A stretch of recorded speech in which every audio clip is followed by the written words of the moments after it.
What up, YouTube? Interesting topic for you today. And I heard this video about this, saw this video podcast. And the topic, or at least the particular question asked about a man finding a wife is based off of scripture. Part of it is based off of scripture where it talks about he that finds a wife finds a good thing and obtains favor from him. It's Proverbs 18:22. I mean, just thinking about the verse, it kind of hit me that we don't necessarily expound on that verse probably as much as we should when we study it. And part of the issue, or I'll say part of the expansion of that revelation, should be that it talks about he that finds a wife finds a good thing and obtains favor. Well, I submit to you that not every man is looking for a wife. Not every man is looking for favor from God. And that being said, a man, and even the scripture in itself, this focuses on a moment in time where a man is actually looking for a wife. That does not mean that that man is always looking for a wife.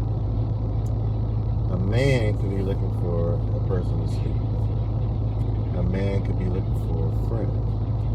A man could be looking for somebody to support him. A man could be looking for a lot of different things. But I think the key to this situation and this verse is, are you a wife? Okay. Number one. Or are you something else? Number two. And are you what he's looking for at that particular point in time? Because if he's a husband looking for a wife, that's a very strong combination right there. All right, and more than likely you're going to be successful depending on who that man is and what he's looking for. Because you can't have some guys looking for a wife that are not necessarily the best type of guys. They're just looking for a wife. They're looking for a basically main side chick. Certain point, But then you have men who are actually looking for a wife too. And these are going to be the men for you. However, if you identify as a sexual partner or anything other than a wife, then you're going to be bad for that particular man. But in this regard, we're going to talk about women.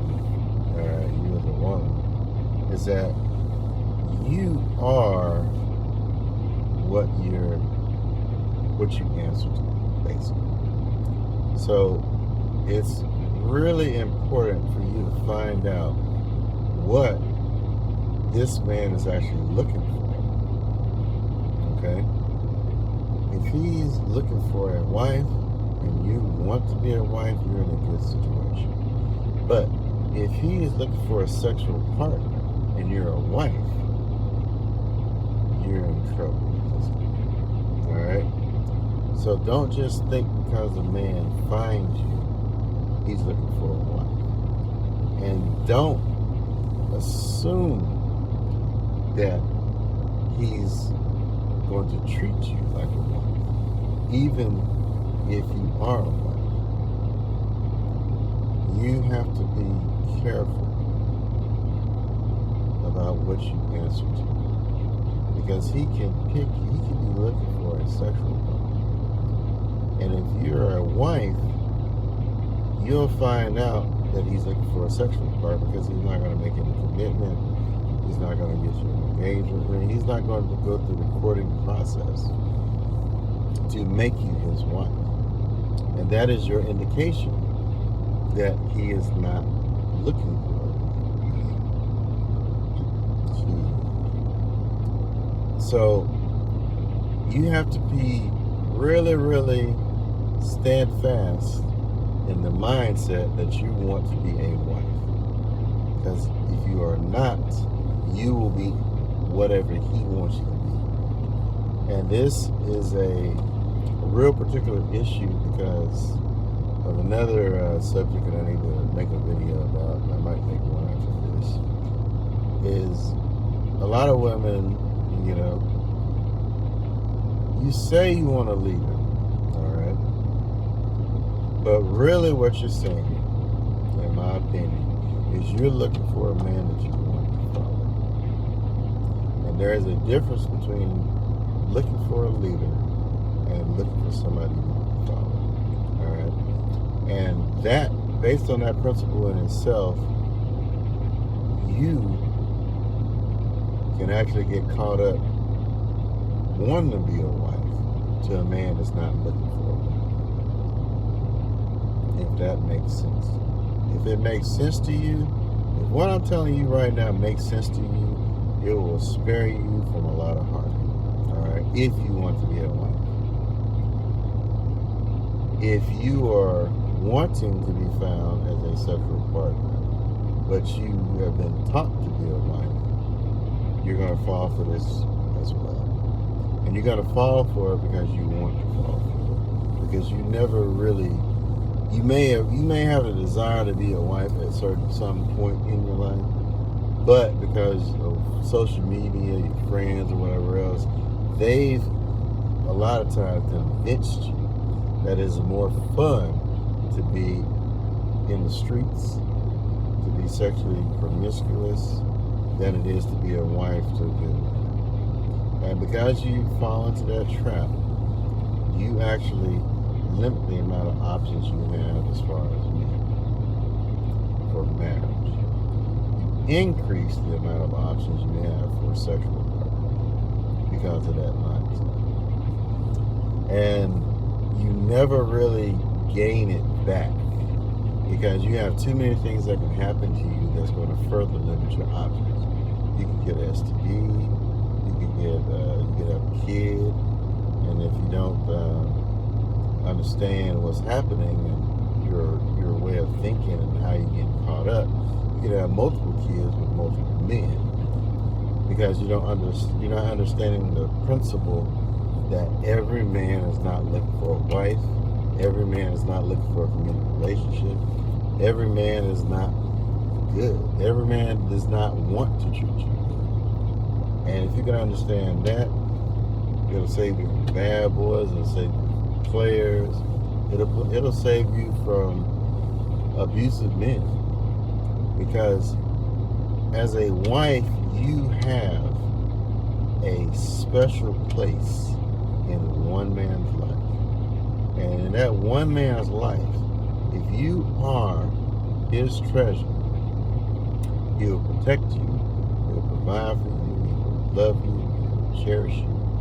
He'll treat you like a queen, so to speak, but not a queen. You don't really want to.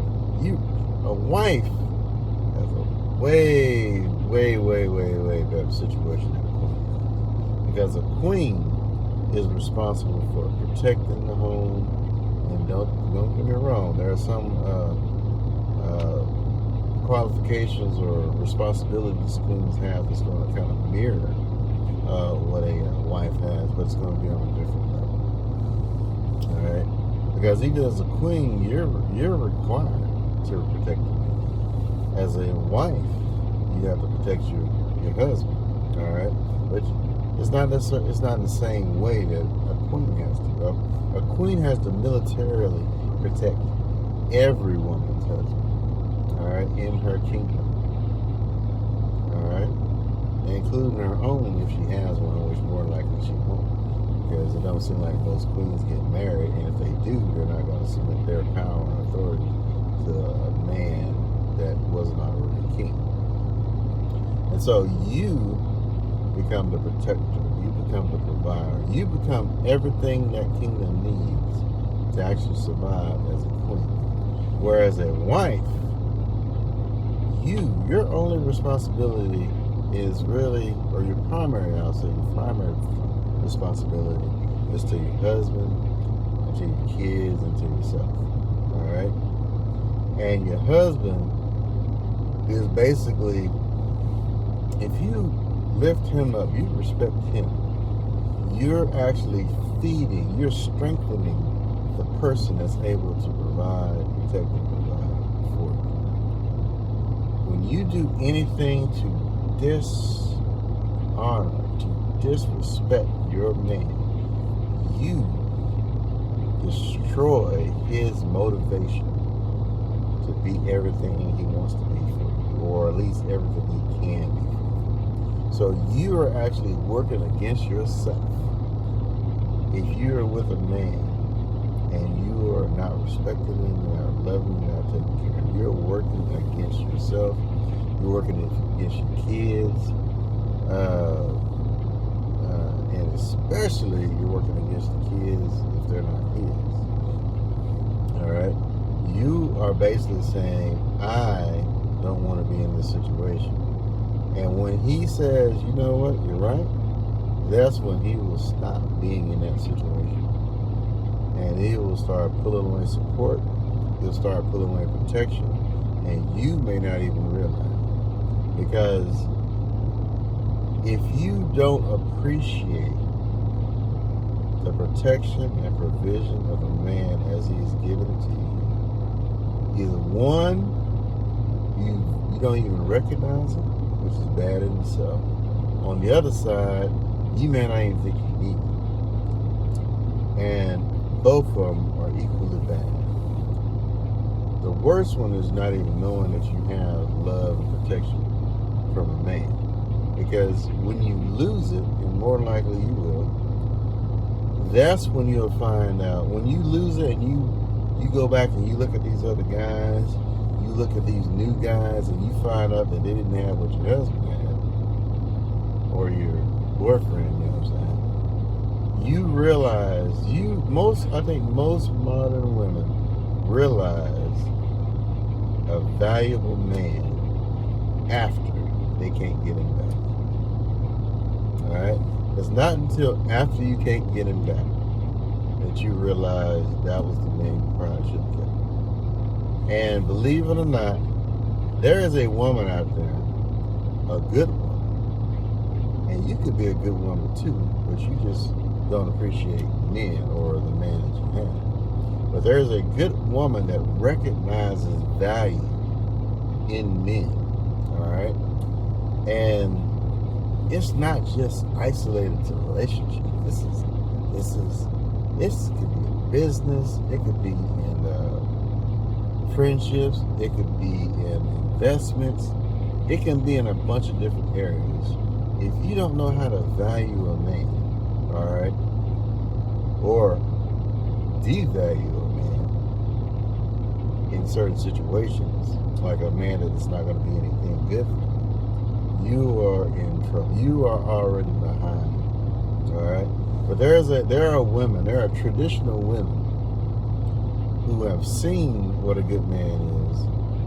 They understand what a good man is, and they value what a good man is. And those are the women who make the best wives, because they understand that it's not about it's not just about now. It's about later. It's about when you're laying in the bed and you need somebody to help you. You know what I'm saying?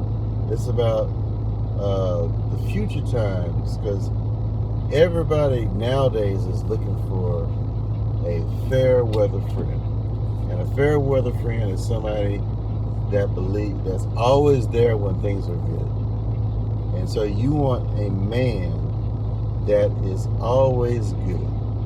And if he's not good, some women want to leave. But the vows, the marriage vows, going to another issue. The marriage vows, a lot of modern women, look at the marriage vow and they focus in on one part of it. And that is the statement to have and obey, or whatever it is. So everybody freaks out about the obey thing. Submit and obey, or whatever it's called. But they missed the part where it talks about to have and to hold good times and bad. And the good times and bad situation is probably one of the most valuable portions of the marriage vows. Because that means that if a bad situation comes up, you're making a promise to be there for the other person in a bad time as well as a good time. But everybody worries about the submit and obey. The submission part of it, or however it goes in the values, in the vows, I can't remember. I love and obey or whatever it is. That is important for a whole nother situation. All right, and a lot of people put down. They think that you don't really have a voice, and I'm telling you that Mary, even when God came or the angel came down and said she was gonna have a baby, Mary literally had a choice. All right, to have Jesus. Period. If you can understand that, you can understand that a husband, even though he may have, he should have ultimate authority over everything, that man is not going to pick a woman that don't have any common sense, don't have any wisdom. All right? He picks a woman, ideally, that is smart, that he can actually confide in. He can say, hey, this is what I'm thinking about. What do you think? He's not picking a woman that is dumb, that don't have any sense and don't have any input. All right? That is not a leadership quality. In fact, if you want an alpha male because you don't want to have to make any decisions, I don't understand that. All right? That makes absolutely no sense, because that puts you in a position where you have no say. But to me, that's part of the situation where some women want a man they want to follow, not necessarily good.